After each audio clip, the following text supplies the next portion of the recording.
Common maintenance procedures for hydraulic and pneumatics control system is the topic today. ఇంతవరకు మనము hydraulic systems గురించి చదివినాం, pneumatic systems గురించి చదివినాం. ఈ hydraulic సిస్టమ్ని, న్యూమెటిక్ సిస్టమ్స్ని ఆ యొక్క ప్రొసీజర్స్లో తీసుకోవాల్సినటువంటి జాగ్రత్తలు, మెయింటెనెన్స్ ఏ విధంగా తీసుకోవాలి అనేటువంటిది ఈరోజు క్లాస్. నేను నోట్స్ కూడా మీకు పంపించిన గ్రూప్లో.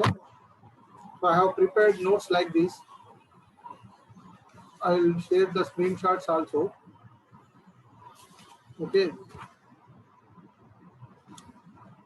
మీకు నేను గ్రూప్లో కూడా పెట్టున్నా. చూడండి, దీంట్లో కీ కాన్సెప్ట్స్ ఏంటి అని అంటే ట్రబుల్ షూటింగ్ ఉంటుంది ఒకటి. ట్రబుల్ షూటింగ్ అంటే ఏమిటి? సమస్యని సాల్వ్ చేసే దాన్నే ట్రబుల్ షూటింగ్ అనే పదం వాడుతుంది. ఏదన్నా సమస్య ఉత్పన్నమైనప్పుడు ఈ యొక్క మెయింటెనెన్స్ ప్రొసీజర్లో హైడ్రాలిక్స్లో, న్యూమెటిక్స్లో ఆ యొక్క మిషన్స్ లోపల, ఎక్విప్మెంట్ లోపల ట్రబుల్స్ వచ్చినప్పుడు ట్రబుల్ని ఎట్లా షూటింగ్ చేయాలి అంటే ఏ విధంగా సమస్యను పరిష్కరించాలి అనేది. తర్వాత trouble shooting done in a logical manner can solve most hydraulic and pneumatic systems system problems. లాజికల్గా ఇది చేయొచ్చు. లాజికల్గా అంటే వ్యూహాత్మకంగా మరి ఈ యొక్క ట్రబుల్ షూటింగ్ అనేది చేయవచ్చు అన్నమాట. టెక్నికల్గా కొన్ని ఉపయోగిస్తూ చేయవచ్చు. Next, safety should be the first consideration when trouble shooting. Safety అనేది మొట్టమొదటిగా ట్రబుల్ షూటింగ్ లోపల మొదటగా కన్సిడర్ చేసేటువంటి ప్రాముఖ్యమైనటువంటి విషయం ఏంటి అని అంటే, అందులో ట్రబుల్ షూటింగ్ లోపల మొట్టమొదటి స్థానం దేనికి ఇస్తాము అని అంటే సేఫ్టీకి ఇస్తాము. సేఫ్టీ కరెక్ట్ ఉంటేనే ట్రబుల్స్ అనేవి రావు. ట్రబుల్స్ అనేవి వచ్చినా కూడా మనం రెక్టిఫికేషన్ చూసినట్లయితే సేఫ్టీ ముఖ్య భూమిక పోషిస్తుంది. Inspect the equipment and question the operator to help solve problems.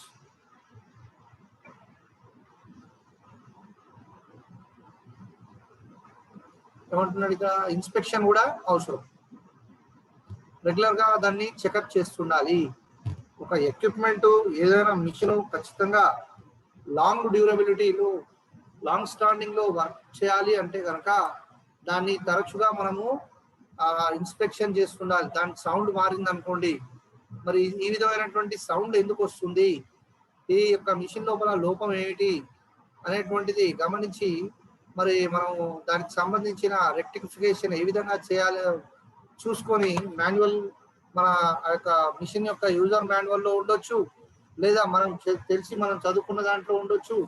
మరి ఆ పద్ధతిని అవలంబిస్తూ మరి ఆ విధమైనటువంటి సమస్యని పరిష్కారం దిశగా అడుగులు వేయాల్సినటువంటి అవసరం ఉంటుంది. నెక్స్ట్ టాపిక్ వచ్చేసి సేఫ్టీ ప్రికాషన్స్. ఇందులో what is mean by safety precautions? మీరు జాయిన్ అయినప్పటి నుంచి, ఫస్ట్ క్లాస్ నుంచి కూడా ఈ మాట వస్తూ ఉంటుంది. Safety precautions, safety precautions. మీకు మొదట్లోనే చెప్పాను, మళ్ళీ మళ్ళీ చెప్తున్నాను, చాలాసార్లు చెప్తాను. ఈ విషయాన్ని మీరు కొన్ని పదాలు రిపీటెడ్గా వస్తుంటాయి, వాటి స్పెల్లింగ్స్ గుర్తుపెట్టుకోవాలి, ప్రొనౌన్సియేషన్ గుర్తుపెట్టుకోవాలి, దాని యొక్క అర్థం కూడా తెలుసుకుంటే మనకు భవిష్యత్తులో మరి అది ఉపయోగపడుతుంది ఎంతగానో మన సబ్జెక్టు డెవలప్ చేసుకోవడానికి, నాలెడ్జ్ని డెవలప్ చేసుకోవడానికి అని పలుసార్లు నేను చెప్పాను. సేఫ్టీ ప్రికాషన్స్ అంటే ఏమిటంటే జాగ్రత్తలలో భాగంగా చూసినట్లయితే shut down the system and relieve the pressure. ఇది ప్రెజర్ అనేది చాలా ఎక్కువగా ఉంటుంది. హైడ్రాలిక్ సిస్టమ్ ఆపరేట్ అంటారు very high pressures. Hydraulic system అంటేనే చాలా హై ప్రెజర్తో ఫ్లూయిడ్ ఫోర్సబుల్గా వచ్చి ఆ మెకానికల్ ఎనర్జీగా మారుస్తుంది. కాబట్టి ఈ హై ప్రెజర్లో ఉంటుంది. కాబట్టి మొట్టమొదటిగా మనం ఏం చేయాలంటే మిషన్ని బంద్ చేసుకొని మరి ఆ యొక్క రిలీవ్ సిస్టమ్ ఏదైతే ఉంటుందో, ప్రెజర్ ఏదైతే ఉంటుందో దాన్ని రిలీవ్ చేయాలి. బిఫోర్ ఓపెనింగ్ ఎనీ పార్ట్, ఏ పార్ట్ అయినా ఓపెన్ చేస్తున్నాం అని అంటే కనుక మరి తప్పనిసరిగా ప్రెజర్ రిలీవ్ చేయాలి. ఆ తర్వాత ఇంకా ఏమంటున్నాడు, before opening any part of the system that is under pressure. Under pressure లో ఉంటుంది కాబట్టి ప్రెజర్ అనేది పూర్తిగా తీసివేసిన తర్వాత మనం ఆ విడి భాగాల్ని ఇప్పుకోవాలి. Do not allow spray from any high pressure leak to contact any part of the body as serious infection injuries may result.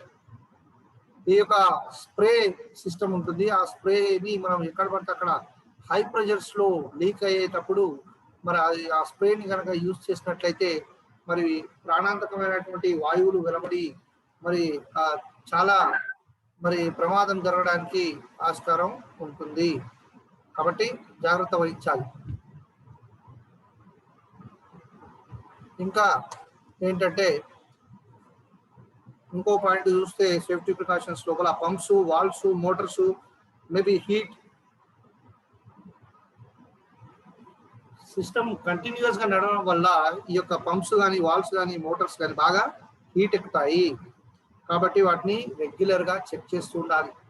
Coolant సరిగా సప్లై అవుతుందా లేదా, మరి వేడికి కూలెంట్ అనేది ఖచ్చితంగా సప్లై అవ్వాలి, లేదంటే అవి వేడికిపోయి పార్ట్స్ అనేవి పాడైపోయేటువంటి ప్రమాదం ఉంటుంది. ఏ పంపు కానీ, వాల్వ్ కానీ, మోటార్ కానీ ఏది పాడైనా కూడా మొత్తం సిస్టమ్ అంతా కూడా బంద్ అయిపోతుంది. ఓకే, మెకానిజం అంతా కూడా బంద్ అయిపోతుంది, ఎక్విప్మెంట్ కూడా ఆఫ్ అయిపోతుంది. కాబట్టి అది జరగకుండా చూసుకోవాలి అంటే వాటిని రెగ్యులర్ గా check చేస్తుండాలి. Be cautious of incidental contact between bare skin and hot surfaces. మీరు జాగ్రత్తగా ఉండాలి. ఒళ్ళు దగ్గర పెట్టుకుని ఉండడం అంటారు కదా, అట్లా ఉండాలి. మిషన్ల దగ్గర పనిచేసేటప్పుడు ఒళ్ళు దగ్గర పెట్టుకుని ఉండాలి. ఎందుకంటే అది హీట్ ఎక్కిపోయి ఉంటుంది. డైరెక్ట్ మనం చేతితో ముట్టుకున్నాం అనుకోండి బేర్ స్కిన్ తోని ఏమవుతుంది, కాలుతుంది. కాబట్టి గ్లౌజెస్ వేసుకొని పార్ట్స్ ని ముట్టుకోవాలి. ఇప్పేటప్పుడు కూడా అప్పటిదాకా కంటిన్యూస్ గా రన్ అయి ఉంటుంది.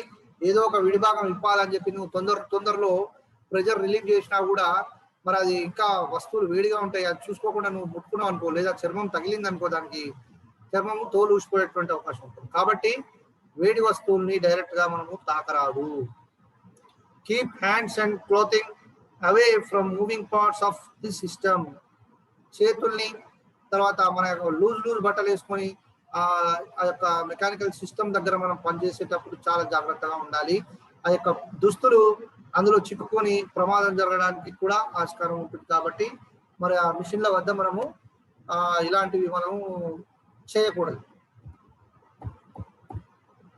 ఇది జనరల్ సేఫ్టీ ప్రికాషన్ ఇప్పటివరకు చెప్పింది. ఇప్పుడు హైడ్రాలిక్ సిస్టమ్ మెయింటెనెన్స్ లో ఏ విధంగా బేసిక్ ప్రికాషన్స్ ఏ విధంగా తీసుకోవాలి. బేసిక్ హైడ్రాలిక్ సిస్టమ్ మెయింటెనెన్స్ ఎట్లా ఉంటుంది అంటే వీక్లీ చూసినట్లయితే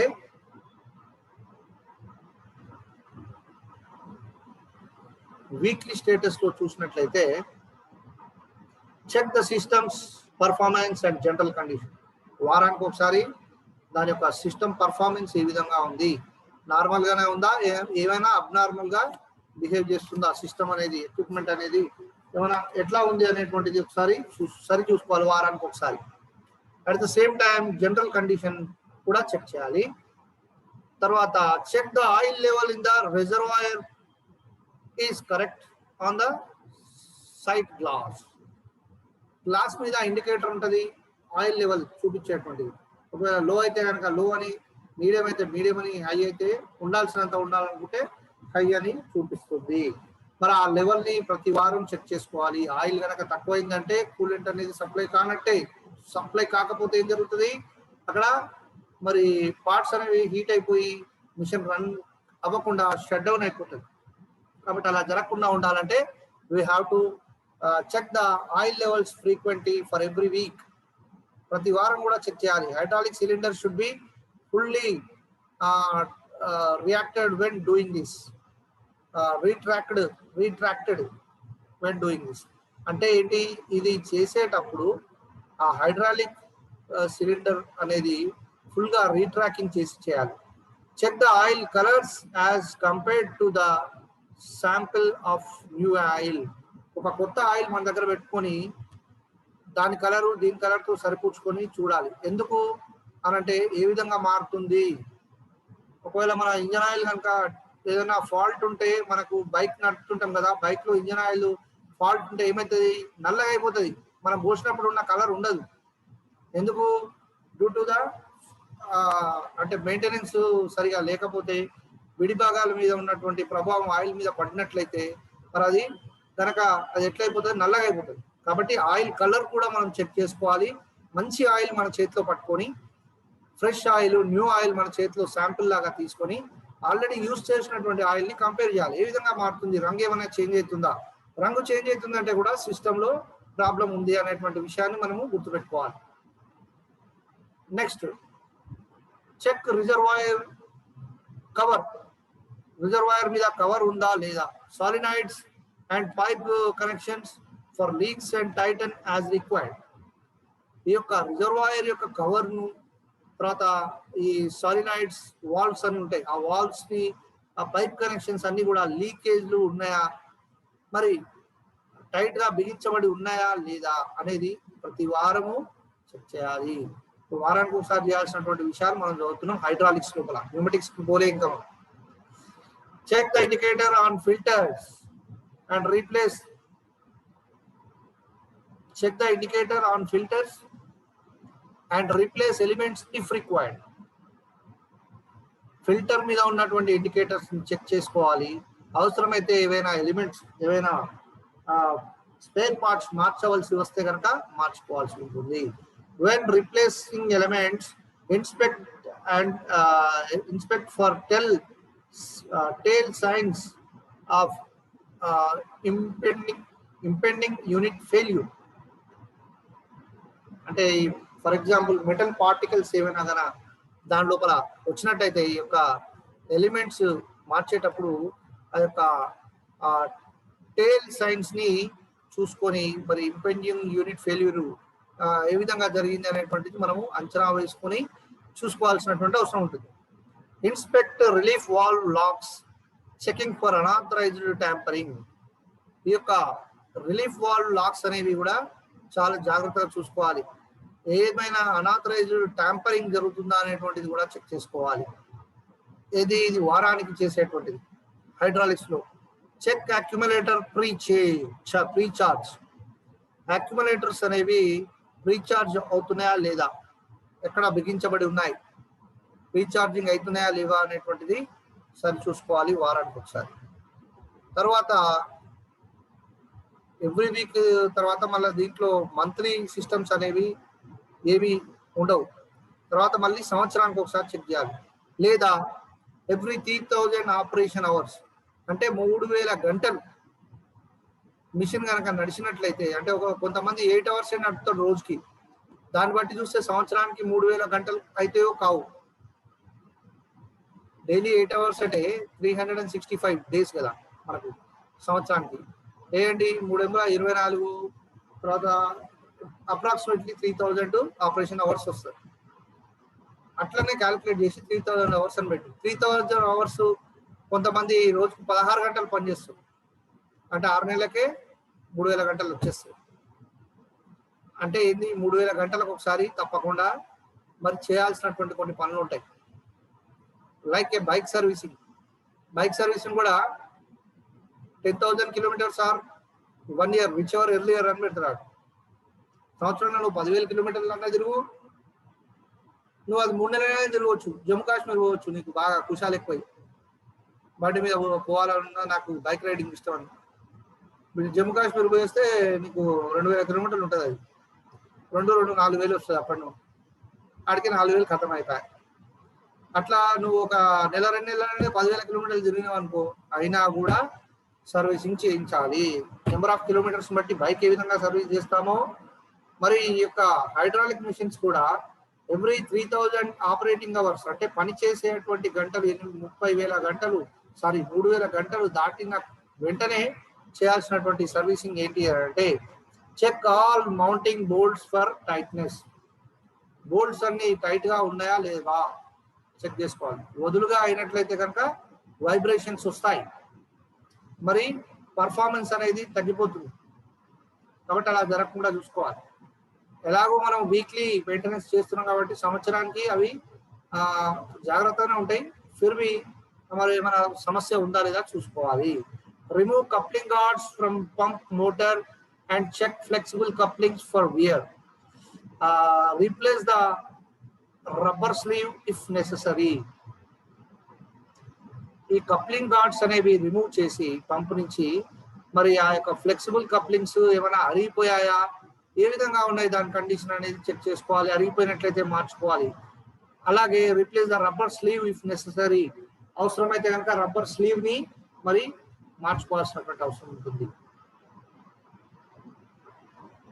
check all the valve, pump and actuator for oil leak. Oil leak ఏమైనా జరుగుతుందా, వాల్వ్స్ చెక్ చేయాలి, పంప్ చెక్ చేయాలి, యాక్చుయేటర్ చెక్ చేయాలి. ఇవి మూడు చెక్ చేసుకుంటే ఎక్కడైనా లీకేజెస్ ఉంటే కనుక వాటిని అరికట్టాలి, లేదా మంచిగా ఉంటే కనుక వదిలేయాలి. Remove and replace the seals if necessary. సీల్స్లలో ఏమైనా సమస్యలు ఉంటే అవి ఊడదీసేసి కొత్తవి రీప్లేస్ చేసుకోవాలి. Check the filter breather, suction filter and system filters elements for cleanliness and replace if necessary. ఈ యొక్క ఫిల్టర్ బ్రీతర్ అనేది, సక్షన్ ఫిల్టర్ అనేది, సిస్టమ్ ఫిల్టర్ అనేది ఇవన్నీ కూడా క్లీన్లీనెస్ గా ఉన్నాయా లేదా అనేది సరి చూసుకొని అవి క్లీన్ గా లేనట్లయితే రీప్లేస్ చేసుకోవాలి. Next, check the cooler and clean the element if necessary replace the seals. Cooler ని ఒకసారి చెక్ చేసుకొని క్లీన్ చేసుకున్న తర్వాత అది అవసరమైతే కనుక సీల్స్ ని రీప్లేస్ చేసుకోవాల్సినటువంటి అవసరం ఉంటుంది. తర్వాత have a sample of oil in the reservoir checked by the specified laboratory for size and type of particle contamination. ఈ యొక్క రిజర్వాయర్ లో ఉన్నటువంటి ఆయిల్ ని ఒక్కొక్కసారి శాంపిల్ కి తీసుకొని మరి ల్యాబ్ కి పంపించి చెక్ చేయించడం కూడా చేస్తుండాలి. ఏమైనా కంటామినేషన్ ఉందా. ఇన్ ఏ కేస్ దాంట్లో ఫిల్టర్స్ ఉన్నప్పటికీ అది ఫిల్టర్ అవ్వలేదు అని అంటే ఆ కంటామినేషన్ తో మరి ఏం జరుగుతుంది అని అంటే అది వర్క్ ఆ యొక్క మిషన్ పార్ట్స్ మీద ప్రభావం చూపించి అది మిషన్ ఎక్విప్మెంట్ అనేది మొరాయించడం జరుగుతుంది, ఆగిపోవడం జరుగుతుంది. కాబట్టి అది తప్పకుండా మనం ఆయిల్ ని ల్యాబ్ కి పంపించి చెక్ చేయించుకోవాలి. Drain the reservoir if recommended. ఒకవేళ అవసరమైతే కనుక రిజర్వాయర్ లో ఉన్న ఆయిల్ అంతా కూడా డ్రైన్ చేసేయాలి, రిమూవ్ చేసేయాలి. డమ్మీ ఓపెన్ చేస్తే మొత్తం ఆయిల్ బయటకు వచ్చేస్తుంది. Clean the tank interior and refill with fresh oil of correct type if necessary. Correct గా మనం ఏ ఆయిల్ వాడుతున్నామో ఆ ఆయిల్ చేత మళ్ళీ రీఫిల్ చేసుకోవాలి, కొత్త ఆయిల్ చేత. పాత ఆయిల్ కనుక బాగా లేనట్లయితే అది రిమూవ్ చేసేసి ఆయిల్ ని చేంజ్ చేసుకోవాలి ఆఫ్టర్ 3000 hours ఆర్ 1 year. ఇకపోతే హైడ్రాలిక్ సిస్టమ్ మెయింటెనెన్స్ ఎట్లా ఉంటుంది అంటే, hydraulic system is recommended to be service rate every 3000 operational hours. నేను చెప్పినట్టుగా 3000 ఆపరేషన్ గంటలు గడిచిన తర్వాత మరి యొక్క హైడ్రాలిక్ సిస్టమ్ అనేది ప్రతి 3000 పని గంటల తర్వాత లేదా 1 సంవత్సరం వరకు అది ఏది ముందైతే అది మనము సర్వీసింగ్ చేసుకోవాలి. Continuous operation exceedings the mentioned period by cause increased contamination that may ruin components such as hydraulic pump, valves, actuator, etc. ఒకవేళ 3000 గంటలు దాటింది లేదా సంవత్సరం దాటింది అయినా నువ్వు సర్వీస్ చేయలేదు అంటే అది ఏ విధంగా అవుతుందంటే కంటామినేషన్ ఎక్కువైపోయి కాంపోనెంట్స్ మీద ఒత్తిడి పెరిగిపోయి హైడ్రాలిక్ పంప్ మీద, వాల్వ్స్ మీద, యాక్చుయేటర్ మీద అది ప్రభావం చూపించి టోటల్ గా మిషన్ పాడైపోయేటువంటి అవకాశం ఉంటుంది. More than 90% of the hydraulic systems failure are caused by the contaminated hydraulic fluid. 90% సమస్యలు ఎక్కడ వస్తాయంటే ఆ యొక్క ఫ్లూయిడ్ కంటామినేషన్స్ తోనే వస్తాయి. కాబట్టి ఫ్లూయిడ్ ని కంటామినేట్ కాకుండా చూసుకోవాల్సినటువంటి అవసరం మనకు ఉంటుంది. In order to reduce the contamination level, regular are schedule maintenance are essential. ఒకవేళ కంటామినేషన్ లెవెల్ అనేది తగ్గించుకోవాలి అని అంటే కనుక మనము రెగ్యులర్ గా లేకపోతే షెడ్యూల్ ప్రకారంగా మెయింటెనెన్స్ అనేది తప్పనిసరిగా చేసుకోవాలి. This is all about the hydraulic maintenance. ఇప్పుడు న్యూమెటిక్ మెయింటెనెన్స్కి వచ్చాం మనం. హైడ్రాలిక్ మెయింటెనెన్స్ అయిపోయింది, దాంట్లో ఫ్లూయిడ్ ఉంటుంది, ఫ్లూయిడ్ గోల్ అయిపోయింది. ఇప్పుడు ఇది న్యూమెటిక్ ఏంటి, గాలి, ఎయిర్తో నడిచేటువంటిది. మరి దీంట్లో కావాల్సినటువంటి జాగ్రత్తలు ఏంటి? వన్స్ ఇన్ ఎ వీక్, వారానికి ఒకసారి ఏం చేయాలి అంటే drain compressor, tank, filter, bowl and any airlines that have drain cocks, ఈ యొక్క కంప్రెసర్లు వారానికి ఒకసారి కంప్రెసర్ని డ్రైన్ చేసుకోవాలి. ట్యాంకును, ఫిల్టర్ను, బౌల్ని, ఎయిర్లైన్స్ని అన్నింటినీ కూడా డ్రైన్ చేయాలి. డ్రైన్ చేయడం అంటే గాలి విడిచిపెట్టాలి, గాలి వదిలేసేయాలి. Okay. Check compressor crank case oil level. Crank case అనేది ఉంటుంది కంప్రెసర్ లోపల ముఖ్యమైనటువంటి భాగం. అందులో ఆయిల్ లెవెల్ సరిగా ఉందా లేదా చెక్ చేసుకోవాలి. Check compressor compressor oil level. Check compressor safety relief valve. అయితే కంప్రెసర్ రిలీఫ్ వాల్వ్ అనేది ఉంటుంది కదా, దాన్ని కూడా మనము చెక్ చేసుకోవాలి. సార్ ప్రజెంట్ మనకు చూపిస్తాం. 8 members సార్, అవుట్ ఆఫ్ 39.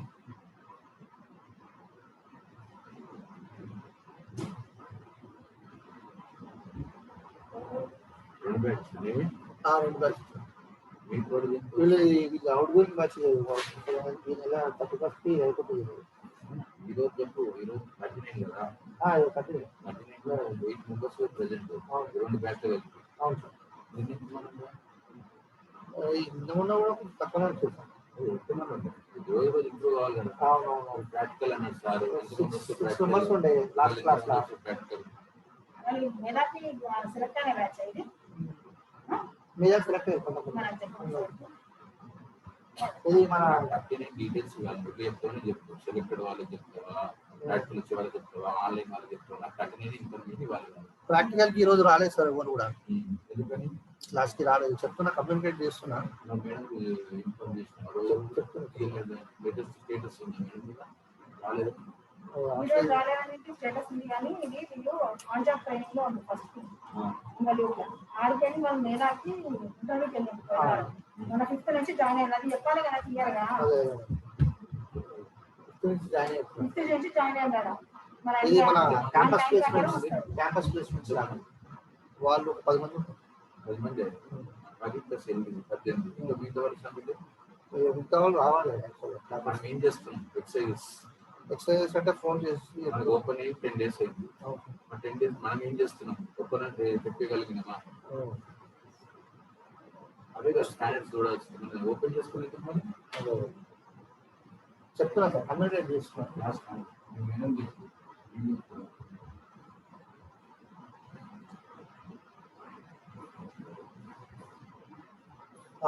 చూసినారు కదా, ఇట్లా ఇన్స్పెక్షన్కి వస్తారు సార్లు.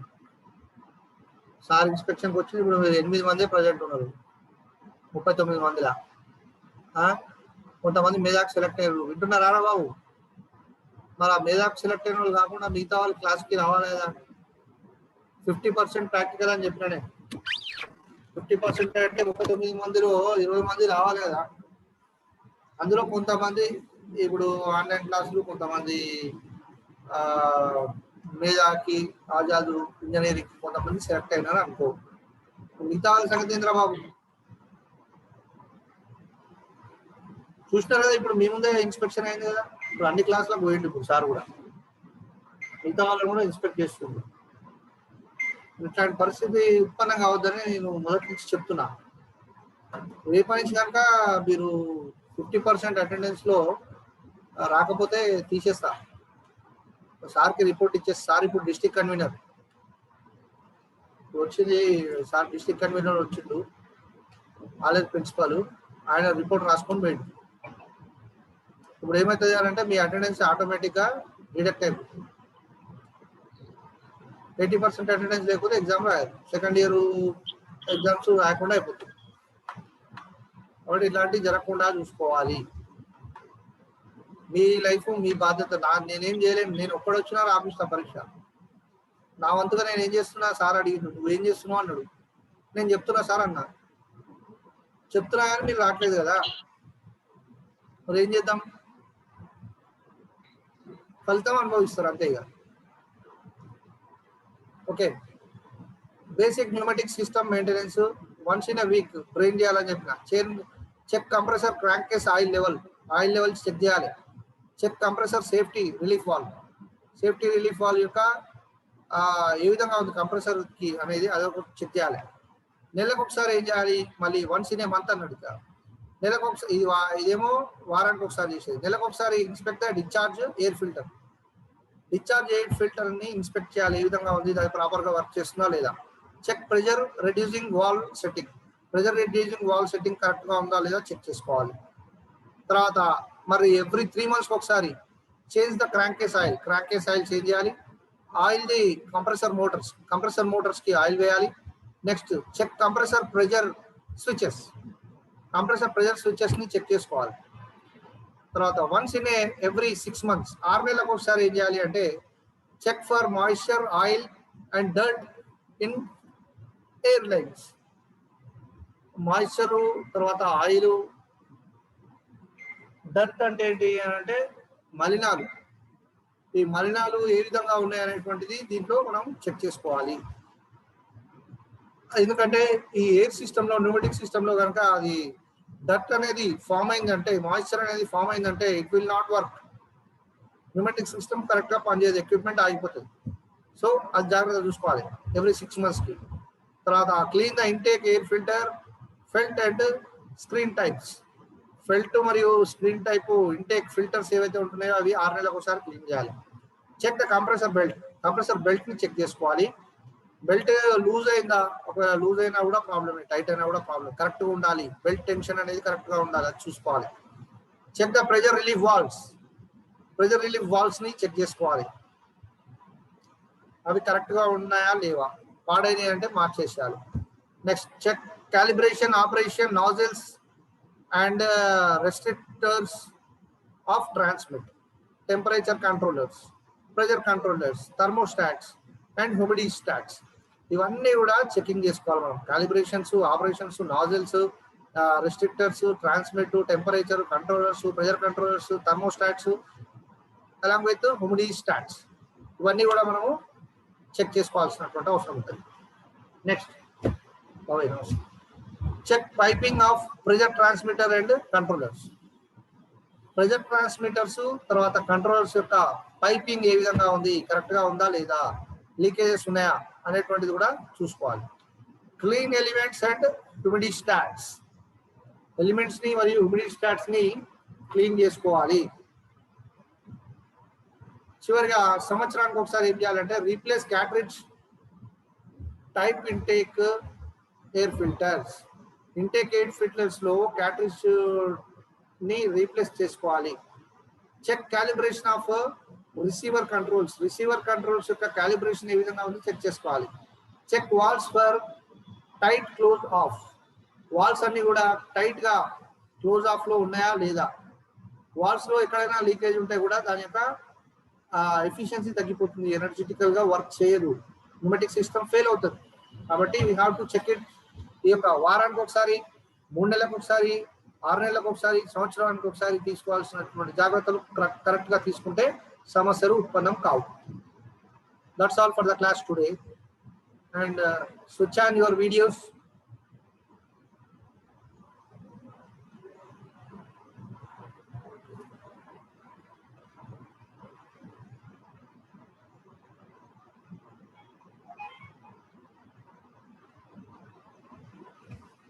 ప్రశాంత్ రెడ్డి, ముఖ్య గణేష్, చెప్పండి. ఈరోజు ఇన్స్పెక్షన్ చూసినారు కదా మీరు లైవ్ లో, మీ ఫ్రెండ్స్ కి చెప్పండి. ఇప్పుడు ఎవరైతే హాస్టల్లో ఉండి హాస్టల్స్ ఇవ్వట్లేదో వాళ్ళు ఆన్లైన్ క్లాస్ కంపల్సరీ అటెండ్ కావండి. ఎవరైతే మరి ఇంటి దగ్గర నుంచి వస్తున్నారో వాళ్ళు ఖచ్చితంగా ఆఫ్లైన్ లో కాలేజ్కి రావాలి. మనకు 2 సెక్షన్లు ఉన్నాయి కాబట్టి 50% అని చెప్పాను. ఒకరోజు ఏ సెక్షన్, ఒకరోజు సి సెక్షన్ అని చెప్పాను. దాని ప్రకారం అందరూ తప్పకుండా రావాలి. రేపటి నుంచి రాకపోతే మాత్రం నేను ఏం చేయలేను, రక్షించలేను. మీకు ముందే చెప్తున్నా.